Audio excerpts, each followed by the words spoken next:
কিন্তু যদি তাদের সার্ভিস নিতে চান, প্রোডাক্ট নিতে চান, পারবেন। তার দলিল সহিহ বুখারী, আম্মা জান আয়েশা রাদিয়াল্লাহু তাআলা আনহা বলেন, ইশতারা রাসূলুল্লাহ সাল্লাল্লাহু আলাইহি ওয়াসাল্লাম মিন ইয়াহুদিন তুআমান ওয়া রাহানাহু দিরআহু মিন হাদিদ। রাসূল সাল্লাল্লাহু আলাইহি ওয়াসাল্লাম এক ইহুদির কাছ থেকে, কার কাছ থেকে? সবাই বলে নাই, কার কাছ থেকে? আমার নবী, পেয়ারা নবী এক ইহুদির কাছ থেকে জব কিনেছিল। জব, বার্লি, যেটা দিয়ে রুটি বানায়। ওই জবের দাম দেওয়ার টাকা পয়সা নবীর কাছে ছিল না। ফলে নবী ওনার একটা পোশাককে মর্গেজ রেখেছিলেন, মর্গেজ, বন্ধক, যে এখন এটার দাম দিতে পারবো না, কয়েক কেজি বার্লি নিয়ে যাই আর বন্ধক হিসেবে আমার জামাটা রেখে গেলাম, যেই দিন দাম দিব ওই দিন জামাটা ছুটায় নিয়ে যাব। সুবহানাল্লাহ পড়বেন না? বাকিতে নিছিলেন, বাকিতে।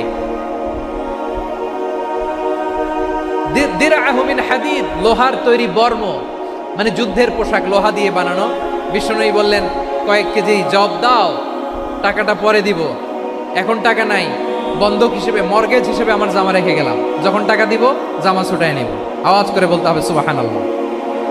এ থেকে বোঝা গেল অমুসলিমদের সাথে ফিনান্সিয়াল ডিলিং করা যায়, অর্থনৈতিক লেনদেন করা যায়, কেনাবেচা করা যায়, প্রোডাক্ট কেনা যায়।